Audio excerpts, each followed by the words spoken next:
Welcome to MEDMEN. My name is Pim, that's Andy, and today we are talking about 3 things that will help you uncover more metrics. 3 things, and actually 3 Ps. The first is preparation. The second is proactivity. And the third is having a point of view. So here's the thing with metrics, we hear this all the time. People find it a challenge to get metrics because what they're doing is they're engaging with the customer and trying to uncover metrics that quantify the value that their solution can bring.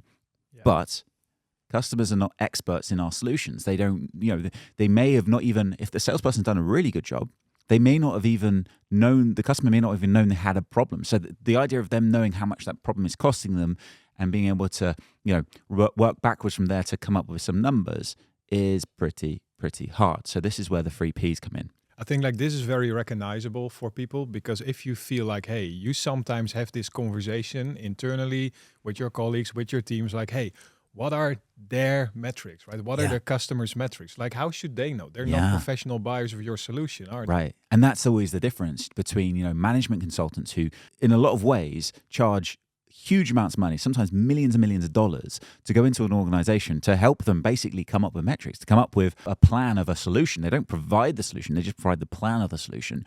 And we as salespeople, if we're really switched on, we can do the same. We can, and that's what consultative selling is. But we have to help our customers. Okay, so now I will make a guess. 3 Ps that you are talking about is not some McKinsey-esque approach that will take, people watching this years and years to put something together in how they sell, right? No. It starts, the first one is preparation. It's before you're engaging with that customer.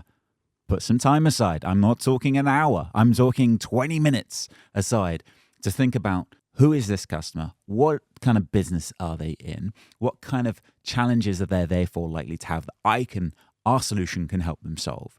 And start to get what is the third P, point of view of what value you can bring to them. Look at your existing customer base, customers that are similar, customers that are likely to benefit, customers that have use cases that you deploy where the prospective customer you're about to meet with is likely to have the same kind of pains, likely to have the same kind of use cases they'll want to deploy. So you prepare with a point of view, and then you take that point of view proactively to the customer. Okay? So we prepare, we come up with a point of view, and then we proactively engage with the customer in a consultative manner where we say, Mr. and Mrs. Customer, I was doing some research ahead of us meeting today. And in that research, I was looking at organizations that I think are similar to yours. I was, reading your annual report. I was doing some research online. I was talking to your peers. I was talking to other people you work with, whatever it may be. And what I was looking for is ways in which I think we can help you with your goals, with those strategies you have in place to support those goals, and what initiatives might underpin those strategies. You find your own voice, language, way of saying it, but that's basically what we're saying is, I've done my research, and therefore, from that research, I came up with a point of view that I'm now proactively going to be talking to you about. Now, from the customer's perspective, what a wonderful thing. What a wonderful thing. They've invited you in because they recognize either they have a problem that they hope you can help them solve, or they recognize that you are someone that brings value to organizations like them from your track record or from the active ingenuity that the SDR did to capture their attention, whatever it may be. And then you, within seconds of meeting them, are getting straight to the point that not only have you got value you can bring, you feel confident about this value because you've done your research, and therefore you get into a conversation. This is discovery. This is professional discovery. It's going in with a point of view. It's going in with research. It's going in, to have a conversation. It's not going in with a PDF you downloaded from some self-professed guru on LinkedIn. What keeps you awake at night? Who else cares about that? If this doesn't get solved, who cares? Nonsense. Customers hate. It's going in consultatively selling. Yeah, I think the preparation bit, the only thing that you really need to do as a seller is commit to that time, right? Because doing the preparation, collecting the information that you need to do exactly the kind of job that you're describing there has never been easier. Yeah. It's very easy to find out what are their execs talking about? What are they saying in interviews, on podcasts?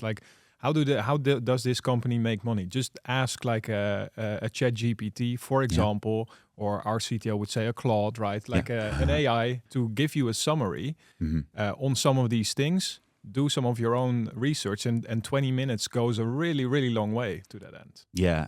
I will say, though, and this is maybe more of a personal preference, I think there's real magic quality in the work. Mm. So if you just say to ChatGPT, I'm meeting with, Stark Industries, CTO, and my solution is this, what are some things that they might have said publicly or whatever it is that I could tap into? I think that's table stakes now. Yeah. Is the first thing. I think everyone's doing that, and you'll just turn up and look like the last person in there that asked ChatGPT or Claude, as you say. But that's one thing. But there's another thing here, which I think is the real magic happens in the work, which is where you, in preparation for that, when you're reading this research, when you're you're going around the internet, you're reading things, you're watching things, you're tuning in, the work that your brain goes through to think, oh, actually, I wonder if that's like this. And it opens up not this one-dimensional, tell me ChatGPT what I should say. You go in lots of different places. You get a much broader, much richer point of view that you're going to feel more confident in because you found it. You're going to be more authentic because it's your point of view. It's not the point of view that AI gave you that gave everyone else that's asked it the same question, the same thing. So I am a bit of a stickler for going that extra mile here to make yourself stand out. But, some people get upset if you say you have to spend more than 20 minutes preparing for, a meeting that could make your year, which is kind of funny, right? Yeah, it's funny, but also like that meeting, it has a good amount of effort in it to bring these people together anyway. So like, as you said, preparation is table stakes. And I do agree with the personalization part. I think what you are describing there is your fast track to building champions as well. Because if you look at it from their point of view, what are you looking for? As someone in a business that is trying to solve for something, is a trusted advisor that can help you do it. Yeah. Right? So if you come in with a point of view, with a proposed path forward, and it might not be completely aligned with what they're looking to do, Yes. like, hey, this might be someone that can help me do the thing that we're looking to achieve. Yeah, spot on. And the beautiful thing here is, you're right, it's going to help you build a champion.